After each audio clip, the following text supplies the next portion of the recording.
होती है कि गुरुदेव के सत्संग में प्रसंग में क्या लाभ मिलता है कि हमारा जब समय आता है, शरीर छूटने का समय जब आता है, तो हरेक का आ रहा है नियम है, गाल चिड़ैया चुग रही निस्दिन आयु थे, फिर पछताए हो क्या चिड़िया चुग गई थी।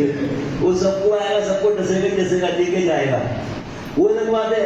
जो प्रभु जी के बच्चे उनको नहीं छेड़ता है, जो इस दरबार में इनकी रजिस्ट्री हो जाती है, एडमिशन हो जाता है, ये प्रभु जी का बच्चा हो गया है, जब हमारा दूर से देख के भाग जाता है। तो हमारा कुरुक्षेत्र में कार्यक्रम चलता है, वहां पर एक शांता हांडा बहन जी हमारे सत्संग में आया करती थी। उनने हमारे यहाँ दीक्षा नहीं ली थी, तो उनका नियम था कि प्रभु जी के सत्संग में हमको बराबर जाना ही जाना है। उनके दोनों बेटे थे, एक बेटा उनका IAS था, जो बेटा जज था उनका। दोनों बेटे कहते माँ तू हमारे पास चल, हमारे पास है ना, अमृतसर में था और एक था वहां पे कानपुर में। उन्होंने कहा बेटा तेरे यहाँ पे क्या मिलेगा मुझे? माँ 5-5 नौकर है तेरे पास, सर्वेंट गवर्नमेंट के, सब तेरी सेवा करेंगे, सब तेरा सारे काम होंगे तेरे, और फिर छोटे बच्चे नाती इनके साथ घूमियो। बोली बेटा क्या तेरे यहाँ मुझे सत्संग मिल जाएगा प्रभु जी का? बच्चे चुप हो गए। वैसे मैं बोली यही सही हूँ। अब दोनों बेचारे बूढ़े बुढ़िया वही रुक गए कुरुक्षेत्र में। सत्संग में रविवार को हमारे में वो आते थे।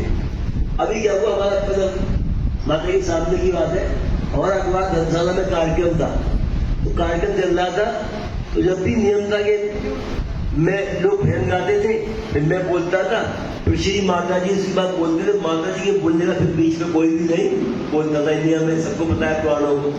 तो क्या हुआ कि मैं एक दिन को मानेगा अली शांता हंडा तू भजन सुना मुझे। तो वो आती बेचारी, मैं बोल के चुपता, तब तक माता जी जाती, मुझसे पीछे खड़ी तक बैठ के जाती थी, भजन नहीं गा पाती थी। अब माँ ने उनको तब देखा, ध्यान से ऐसे करके देखा माँ ने, और बोली शांता हंडा कुछ भी हो जाए करते हुए भजन सुनाना है। बोले जी मेरे पति तो बीमार है। मैंने उसने भैंसपा बोलते हैं, बोले भैंसपा। बोले मेरे पति तो बीमार है, उसे नहीं पाएगा, उनसे आप किसी को भेज दो। तो माता जी रुकी लगा दी, कुलदीप है वहां पर डॉक्टर हॉस्पिटल में। तो माँ ने कहा बेटा कुलदीप तेरे इसको लेके आना है, ड्यूटी लगाती शांत आना, कल तू संजय के बोलने से पहले ले आना। तो कुलदीप अपना हॉस्पिटल से आए, देखो कैसे समाज होती है प्रभु जी के चरणों में जो आ रहा है सत्संग में। कुलदीप वहां से आए हॉस्पिटल से, आराम कुर्सी पर बैठ गए और सो गए, नींद लग गई उनको। उस समय भूल गए। ठीक 2:30 बज गया, वहां भजन चलना शुरू हो रही थी, भजन समाप्त होकर मेरा नंबर आने वाला था, एकदम उसके सामने श्री महाराज जी खड़े हो जाते हैं। कुलदीप तू ड्यूटी भूल गया अपनी, ड्यूटी लगी थी तेरी, भूल गया? बोले महाराज जी दिख रहे, मैं समझा ड्यूटी क्या है, ड्यूटी नहीं लगी है, किसी को लाना है तुझको? अरे हाँ, बोले शांता बहन जी को लाना है। उधर शांता बहन जी वहां पर 78 साल की उनकी उम्र थी, उम्र भी काफी थी। वहां शांता बहन जी को क्या हो रहा है, श्वास तेज होते जा रहे हैं, घर पे बैठे बैठे ऐसे हो रहा है। और जब शरीर छूटता है, सबसे पहले ये श्वास क्या है, प्राण। पहले प्राण कहां से निकलते हैं, पैरों से, फिर कहां से निकलते हैं, हाथों से, धीरे धीरे ऊपर आते हैं। फिर अब क्या नियम है, जो तमोगुणी लोग हैं उनके प्राण कहां से निकल जाते हैं, अपान वायु वगैरह से, नीचे के प्राण से निकल जाते हैं, और वो भूत प्रेत आदि बनकर भटकते रहते हैं। और जिनके प्राण यहाँ से निकलते हैं, आंख से निकलते हैं, कान से निकलते हैं, वो ऊपर के लोगों में जाते हैं। और जिनके मुंह से निकलते हैं, वो बार-बार मृत्यु लोक में जन्म लेते हैं और मरते हैं। उसके गुरु का इतना बड़ा जो हाथ कृपा क्यों होती है, होती गुरु की, गुरु हमें उस समय बचा के निकाल के ले जाए। गुरु का काम ये होता है। क्या हुआ, उनके एकदम प्राणों में घर्षण हुआ, उनके हाथ पैर कांपने लगते। अब एकदम कहती है अपने पति को तुम मुझे वहां छोड़ आओ, सत्संग में छोड़ आओ, वहां पे माता जी बोलना शुरू जाएंगे, मैं आदमी ले जाऊंगी, घर सुनाना है मुझको। वो कहते हैं एकदम उनके पति, वो तो बहुत दूर है, एक अमृत बेला होती है ना वो गुरुद्वारे वगैरह में, मैं तो अमृत बेला में छोड़ जाऊंगा, तो वहां छोड़ जाता हूँ, मैं तो वही जाना है। इतने तो वो कुलदीप वहां पे पहुंच गए। डॉक्टर साहब अरे बोले बहन जी माफ करना, मैं देर हो गई यार, जल्दी चलो आप, सत्संग में लेके जाना है, मुझे ड्यूटी लगी थी मेरी। वो उनको लेके वहां पर आए। अब माता जी बोलना, मैं बोल चुका था, और वो सामने खड़ी हो जाकर श्वास नहीं चल रहा था। अरे माँ ने कहा शांता हड्डा, आज भी लेट हो गई। क्या आगे भजन सुनना है मुझे, कुछ हो जाए माँ बोली। सुना तो एक भजन था उनका कि गवर्नमेंट नहीं परमानेंट हूँ मैं, प्रभु जी के बैंक का एक खम्बू में, भजन था उनका। सबने कहा पब्लिक ने तो गोवा लगाओ, तो माँ बोली नहीं ये मतलब आज होगा। सदगुरु के चरणों में सुना, सदगुरु के चरणों में भजन गा दिया। तो वो बोली कांप रही थी, तो माने कहा यहाँ बैठे तखत पे। बोली माता जी आपके सामने कैसे बैठूंगी? अरे बोली आज तो तू प्रभु जी की गोद में बैठ जा, प्रभु जी गोद में सौंप दे अपने आप को, बैठ जा। तो बैठ गई। उनने भजन गाया, गुरु ज्ञान की गंगा बहाते जहां में, मेरा देखा जो का सारा ऐना दे कौन। मतलब मेरा जो कुछ भी है सब कुछ इनके हाथ में। दीक्षा नहीं हुई थी, अब क्या हुआ, एकदम उसका प्राण और तेज हो गया। प्राण तेज हुआ तो माने का इसको जो है नीचे ले जाओ। नीचे ले गए, धुन लगवा दी माता जी ने, जय प्रभु जी प्रभु जी प्रभु जी, जय प्रभु जी प्रभु जी प्रभु जी, जय प्रभु जी प्रभु जी, बोलिए जय प्रभु जी प्रभु जी प्रभु जी, जय प्रभु जी प्रभु जी प्रभु जी, जय प्रभु जी प्रभु जी प्रभु जी, जय प्रभु जी प्रभु जी प्रभु जी, जय प्रभु जी प्रभु जी प्रभु जी, जय प्रभु जी प्रभु जी की धुन लगवाई। और वो एकदम बस प्रभु जी प्रभु जी प्रभु जी हुई, ये गई और वो। ऐसे हमारे उज्जैन में वेदवती बहन जी हैं। वेदवती बहन जी ने यहाँ दीक्षा दी थी, 20 साल की उम्र में विधवा हो गई थी। उसके बाद यहाँ दीक्षा ले ली और वो इन चरणों में आने लग गई थी। वो भगवान किसको मानती थी, वो जीवन में अभी उन्होंने अपना शरीर छोड़ा हुआ कम से कम 70 साल की उम्र में, तो कभी वृंदावन नहीं गई। वृंदावन अगर मैं गई तो वृंदावन की हो गई, रह जाऊंगी। भगवान किसको इतना मानती थी। तो क्या हुआ कि हमारे उनको सेवा करने का बहुत शौक था। तो हमारे आश्रम में रामनवमी का उत्सव था। ने वेदवती बहन जी से कहा तू चलेगी वहां पर, वहां सेवा भी मिलेगी तुझे। तो बोली हाँ मैं चल पड़ूंगी, कोई बात नहीं है। तो वो आ गई। तो वहां पर पहले इतनी लंबी लाइन लग के दीक्षा होती थी गुरु जी के सामने कि उनके नाम लिखवाए जाते थे। तो अविनाश बहन जी को लेके आई थी, बोली वेदवती मैंने तेरा नाम लिखवा दिया दीक्षा में। तो मैंने तो लिखवाया, मैंने कहा था मैं खाली कृष्ण जी को मानती हूँ, किसी को नहीं मानती मनुष्य को। मैं उनसे ही करूंगी जो करूंगी। अब तो मैंने कहा कि आप महाराज जी को मैं वो एकदम जोश में आई। हमारे महाराज जी दवाया पड़ के ऐसे खड़े हुए थे सामने। वेदवती बहन जी सामने एकदम आई, क्या देखती है महाराज जी खड़े, भगवान कृष्ण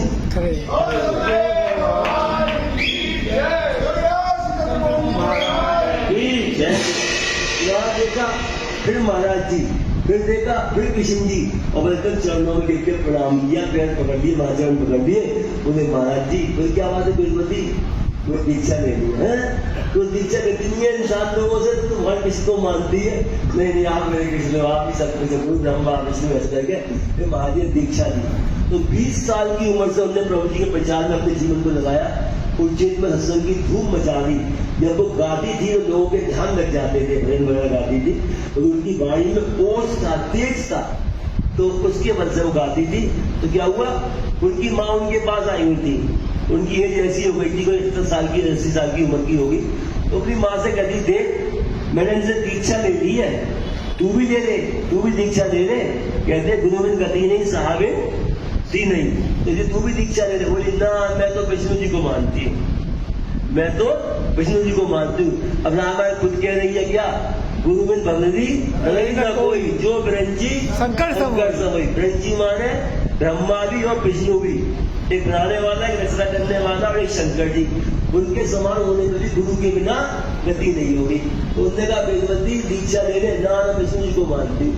अब उसका आया समय आया उसका, बीमार हो गई।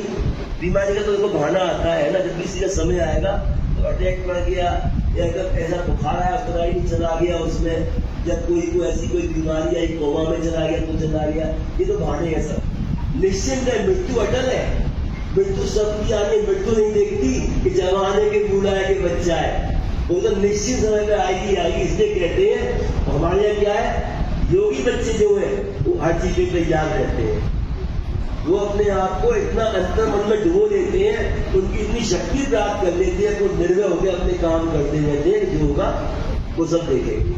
क्या हुआ, वेदवती बहन जी बोली उनको कि बीमार हो गई जब कि ओ या वेदवती बहुत कांपने लगे, वेदवती ऐसे तो यमदूत आ गए, तो यमदूत आ गए हैं और मुझे खींच रहे हैं, मुझे ले जा रहे हैं।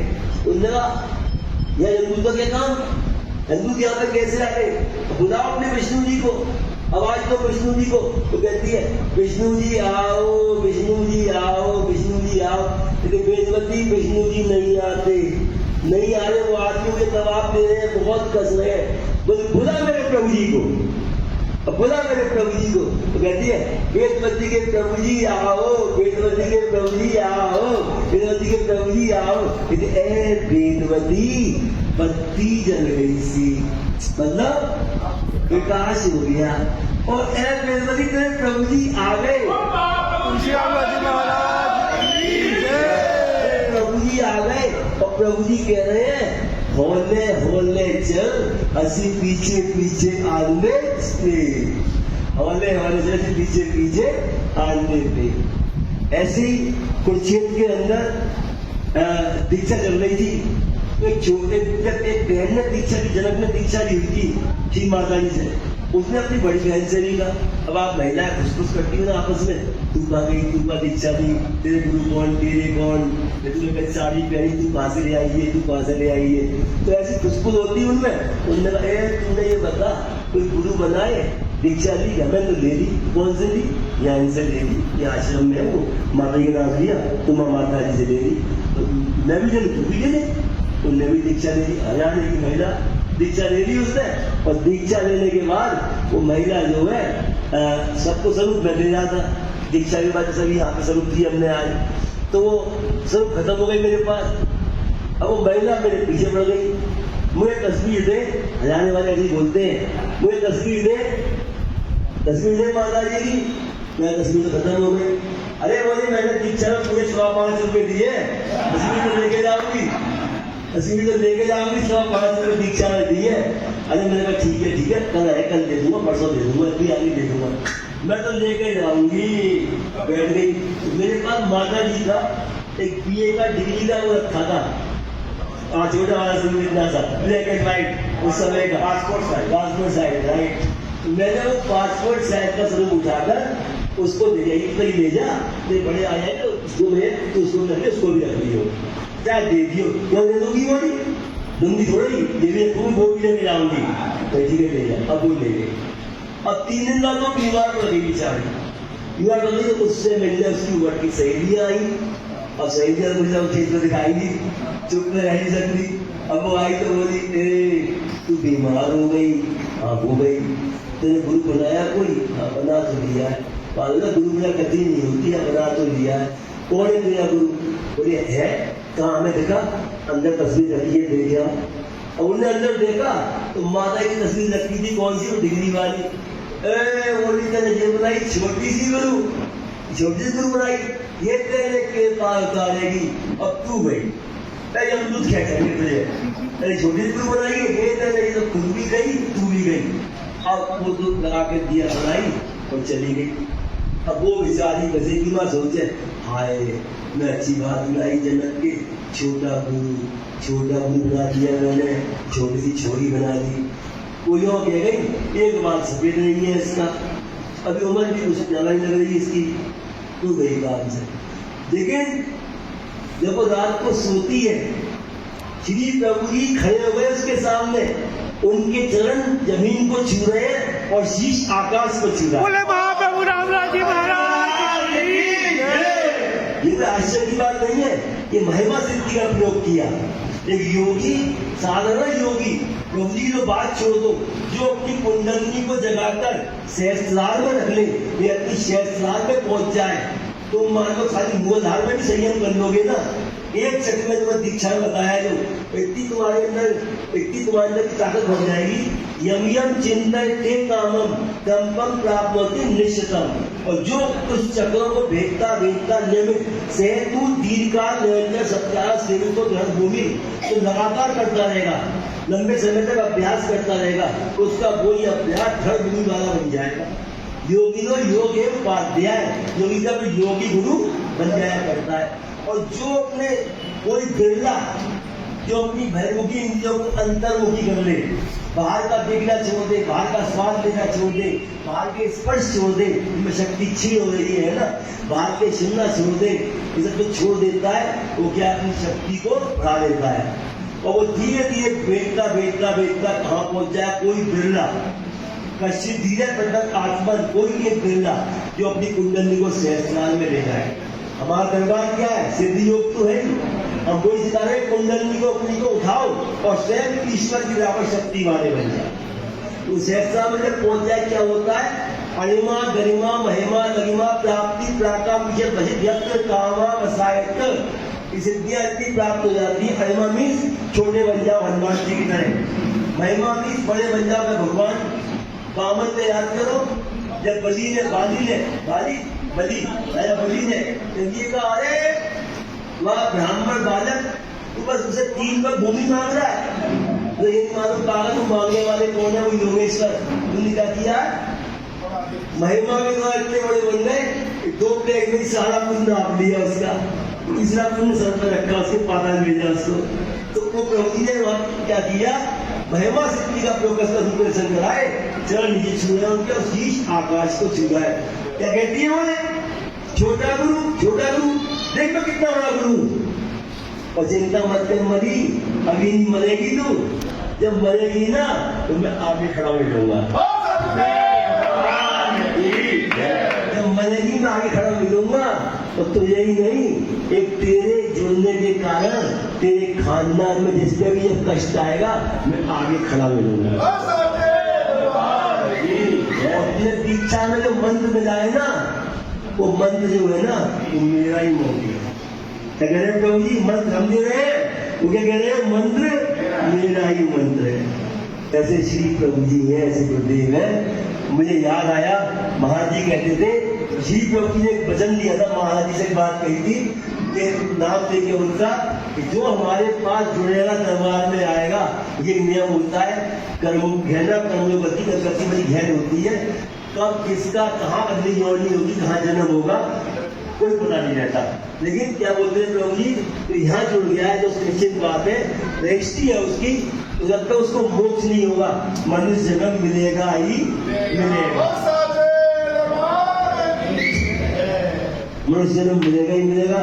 इसलिए मेरी इन बातों को सुनकर जगह मैंने काल चुरैया चुग रही, निर्दिन आयु खेल, फिर पछताए होत गया चिड़िया चुग गई खेल, यावत स्वस्थ मिलम कलेरम घृम, यावत दूरे जरा जगह। अभी तुम्हारा शरीर स्वस्थ है, बुढ़ापा तुमसे दूर है, यावत चेन दे शक्ति पर्यता नायुष है, अभी तुम्हारी इंद्रियों में शक्ति है, तुम्हारी ये भी देख रहे हो, इनसे भी सुन रहे हो, हाथ में भी काम कर रहे हैं। विदुषा काल में कतनो महान, प्रत्येक का एक कर्तव्य बनता है कि महान से महान कर्म करने अच्छे, पुरुषार्थी दृढ़ संकल्प वाला बने। अरे मनुष्य ऐसी योनि है, इसमें दृढ़ संकल्प बन के तुम कुछ भी कर सकते हो। कोई तो देवी देवता जो है ना, वहाँ केवल क्या होता है, भोगी भोग है। मानो संस्कृति पुण्य से जाते हो, लोगों को भोगते हो, भोग खत्म नीचे फेंक दिए जाते हैं। वो भी जरूर कहते हैं देवी देवता, याम मेदाम देवरा पितृष्यो पास्ते दया मामत मेदा बने मेदा विनम गुरु। हे प्रभु, हमें मनुष्य जन्म में भेज दे ताकि हम अपने संस्कार कर्मों को काटे, आगे बढ़े। फिर तो देवता लोग, तो इसलिए क्या कहा, विदुषा कार्य प्रतनो महान, महान से महान कार्य करो, महान से महान प्रसन्न करो। उठो, जागो, आलस को त्यागो, है ना, अपने आप को रोको, निरीक्षण करो, रात दिन अपना रात में निरीक्षण करो, सो रात को आज मैंने क्या गलती करी, इतना मैंने आज अपने आप को ऊर्जा को नष्ट किया है, क्या आज मैंने वो किया जो मैं नहीं करना चाहिए था, अब कल से नहीं करूंगा। दृढ़ संकल्प तुम्हारा बनेगा तो वो संकल्प तुम्हारा बढ़ता जाएगा, तुम अपनी सब चीजों पर लेकिन विजय प्राप्त कर लोगे। और वो दीप्ति भवनम चेत कूद खंडम कीर्षय, घर में आग लग जाती है तो कुआं खोदना बेकार, कोई लाभ नहीं है। इसलिए मेरे श्री प्रभु जी को, मेरे गुरुदेव जी को, मेरी माता जी को कोई दीक्षा लिया ना, उनकी दीक्षा हो गई है, वो उनको समझ लो घर में तस्वीर नहीं है, साक्षात बैठे हैं, कोई तुम्हारे पास नहीं आएगा, वो तुम्हारे पास हर समय रहेंगी। तो सुना, गाड़ी में आग लगी, क्या देखा, प्रभु जी गुरु जी आ गए, तार खींच रहे। ऐसा होता है कहीं, आता है कोई ऐसे? प्रभु जी आ रहे हैं, साक्षात गुरु जी आ रहे हैं, तार को खींच रहे हैं और बिल्कुल आग बुझा दी, आग गायब हो गई। इसलिए कोई दीक्षा हो गई है उनके लिए तस्वीर घर में न समझे, और जिन लोगों को अभी दीक्षा नहीं हुई है वो क्या बोलेंगे, जय प्रभु जी प्रभु जी प्रभु जी, जय प्रभु जी प्रभु जी प्रभु जी, जय प्रभु जी प्रभु जी प्रभु जी, जय प्रभु जी प्रभु जी प्रभु जी, जय प्रभु जी प्रभु जी प्रभु जी, जय प्रभु जी, जय प्रभु जी प्रभु जी प्रभु जी, जय प्रभु जी प्रभु जी प्रभु जी, जय प्रभु जी। हमारा खुला मंत्र है प्रभु जी बोलना, और कोई पता नहीं प्रभु जी की लीलाओं का, मैं कोई भविष्यवाणी तो नहीं करता। अगली बार जब कोई ऐसे चमत्कार हो जाए तो दुनिया में कोई ना कर पाए।